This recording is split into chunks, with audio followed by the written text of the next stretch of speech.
What's up, everybody? It's your favorite show, Get a Bucket. I'm your host, Trey, and as usual, I hope you're all having a wonderful, wonderful day. Now, today, we're going to talk about the 2025 top NBA matchups, at least for myself. But before we do that, please make sure you hit that like and subscribe button, comment, tell anyone about the show. I'm trying to get the ratings up a little bit, just a little bit. But like I said, today, we're going to talk about the 2025 top matchups of the WNBA. At least mine. So, y'all might be wondering what matchups are we going to do. I'm going to give about 10. All right. Reason why, I feel like that's a good number. We'll track them along the season too, see how these matchups progress. But for right now, let's go ahead and bring up the listing, shall we? So, with number 10, I'm going to mention my return games first. So, let's start it off with the Dream versus let's start at Dream versus Mercury and Mercury versus Wings, right? Because we have Brittney Griner's return to the Mercury, and then we also have Satou's return to the Wings. So, Mercury are for both of these return games. There's one more return game I'll mention, but we're going to save that for a little bit later. I will say that. But these two games right now, these two players, they played with these teams all their career. More so BG, because she's been there, since 2013, 2014? Woo! That's a while, right? So again, seeing her return for the first time, got to be solid. And keep in mind, too, it's not like the Mercury aren't good. They got Satou Sabally. They have Alyssa Thomas. They have Collier. It's going to be a solid big three going up against the Dreams big three, which also encompasses Ryan Howard and Alicia Gray. But when we have Satou returning versus the Wings, we're going to see a big three that's newly formed but has some experience, right, individually, versus a Wings team that's still trying to figure out their own identity. They just drafted Paige Bueckers. Dearica still over there. So that might be a good battle to watch. Might favor the Mercury. But on that Mercury versus Dream, I don't know. I could favor the Dream for that one. We'll see. But those would be good games to watch. So again, those are my matchups, the return games. There's some other ones, but for right now, we're just going to say that one. We're going to say those two. So moving on to number 9, we have Aaliyah Edwards battling Napheesa Collier and Breanna Stewart. Breanna Stewart and Napheesa Collier. That's what is reading right on the screen, right? Well, the reason why I have them there, the Unrivaled League. Ladies and gentlemen, if y'all watch the Unrivaled League, it was a good one, so definitely go tune in if y'all haven't. I've talked about it before, so go peep if y'all haven't already listened to those. But Aaliyah Edwards, who was just a rookie last year, beat Breanna Stewart in the first round. Wild, right? Like ridiculous. Scored. Did Stewie score? Oh, that's what we talking about. And then she gave Napheesa Collier a run for her money in the best of 3. Ladies and gentlemen, Aaliyah Edwards went the distance with Napheesa Collier. And those are two of the best players, two of the faces of the game for me, of the WNBA. We got to see if it's the same level of expectations come WNBA season. So again, that's my matchup to watch. Aaliyah Edwards versus Napheesa Collier and Breanna Stewart. I'm sorry, Breanna Stewart and Napheesa Collier. That's how I have it on the screen. My bad. Now let's move it up to number 8, because this one gets personal, ladies and gentlemen. Kelsey Plum versus Paige Bueckers. Yeah, I went there. Because if you know, right? But as a Sparks fan, I just knew we were going to get Paige Bueckers. And the fact that we did not hurts me. Congratulations, Dallas Wings. Because, y'all lost Luka Doncic, Dallas. And they figure, what, we can't give them Luka and Paige. That's starting to make me believe in script writing, ladies and gentlemen. Because we could have gotten Luka and Paige. Should have had at least Paige. But they weren't going to do that to Dallas fans. So as a result, you guys got Paige.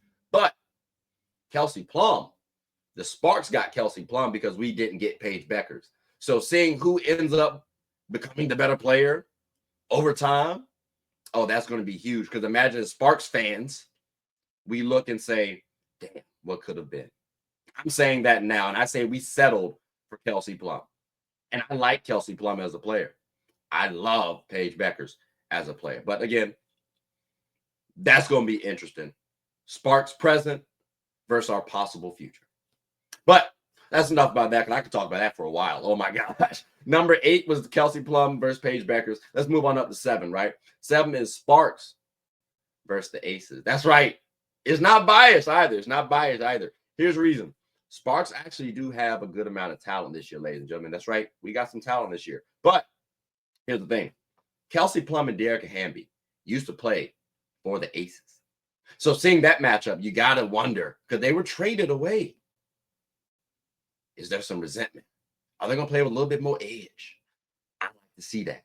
Then it's a good marker for Sparks fans too, because the Aces are contenders. So we get to see what we looking like at our best. Because you got to imagine Dearica and Kelsey are going to play at their best, right? Specifically for these games. So again, Sparks versus Aces.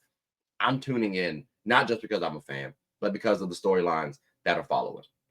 Now, moving on, we got to talk about my number 6 matchup.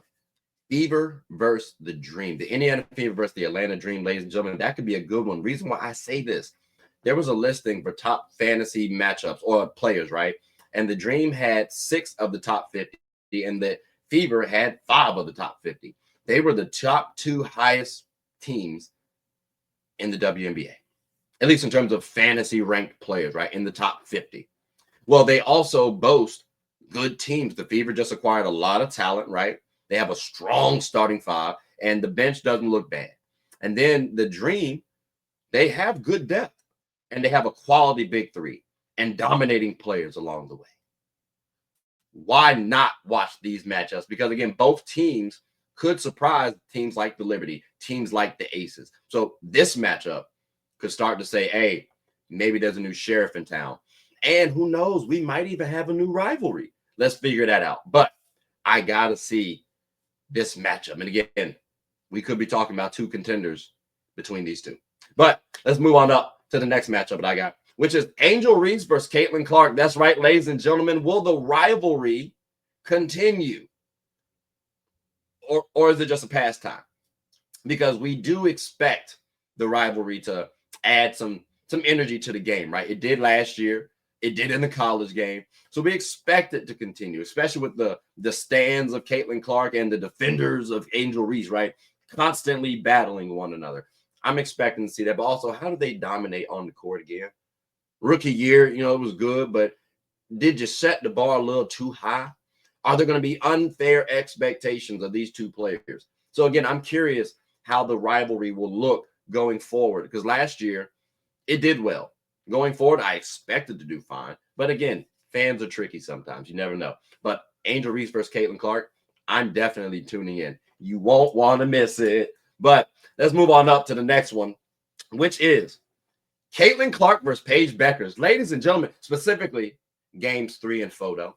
Okay. Like, I don't want to watch, or I'm going to watch the entire series. Don't get me wrong. But it's the later games that I want to pay attention to, because I'm gonna give Paige that little grace period right early on. But if she also falters badly enough, I can't count that one. You know what I'm saying? Like, I got to be fair. But if it's a close battle early on and then Paige wins out, all right, cool. I'm gonna definitively say, yeah, Paige is better. But and there's proof to back that up. If I can't say that though, that's tough.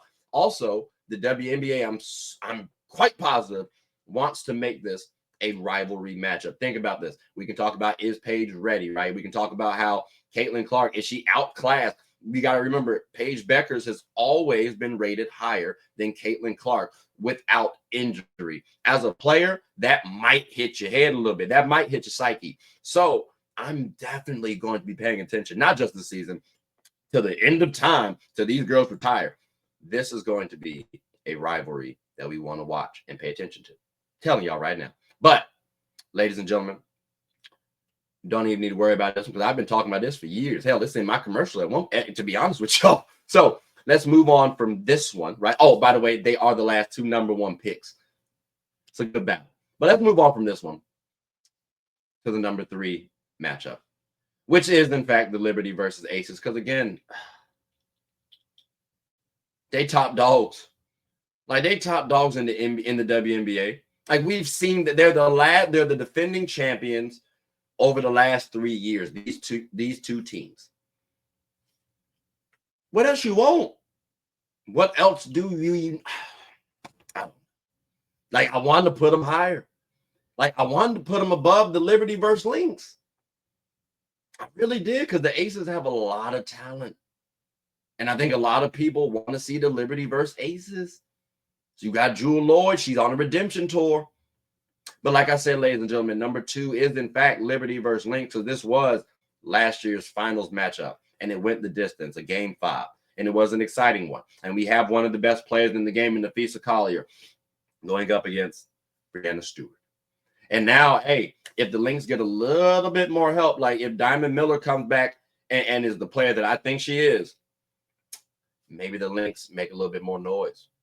They're a little deeper now. So again, 3-2, they got a little history there.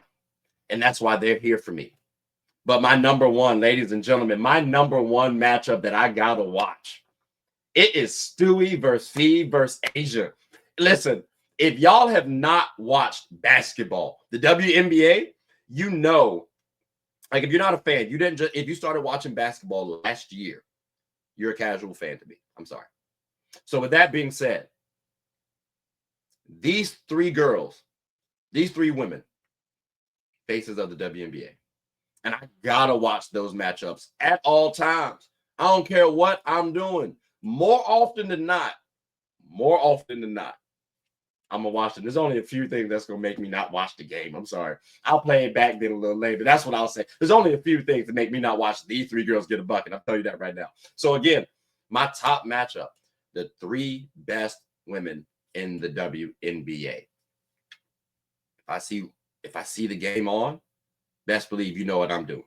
But again, ladies and gentlemen, these are my top 10 matchups. And again, I said that some of these were, I could have mentioned Kelsey Plum and going up against, and I guess Dearica and Hamby, although Kelsey Plum happened this year. But I could have said Kelsey Plum returning to the Aces, right? In the return games. It means a little bit more, though, because I'm a Sparks fan as well. That's why I had to separate it, ladies and gentlemen. But overall, I think these were good ones. So you can say there's a little bias to it, just a little bit. But I'm curious what your thoughts were. So if y'all have other matchups that I missed, definitely comment below and let me know, and I can see what y'all thinking. But I greatly appreciate everyone for listening. Thank you for tuning in. Please make sure to like, subscribe. Oops, hold on. I'm sorry. Let me do that again. Please make sure to like, subscribe, comment, tell anyone about the show. My name is Trey. I'm the host of Get a Bucket. I hope you all are having a good one. Take care.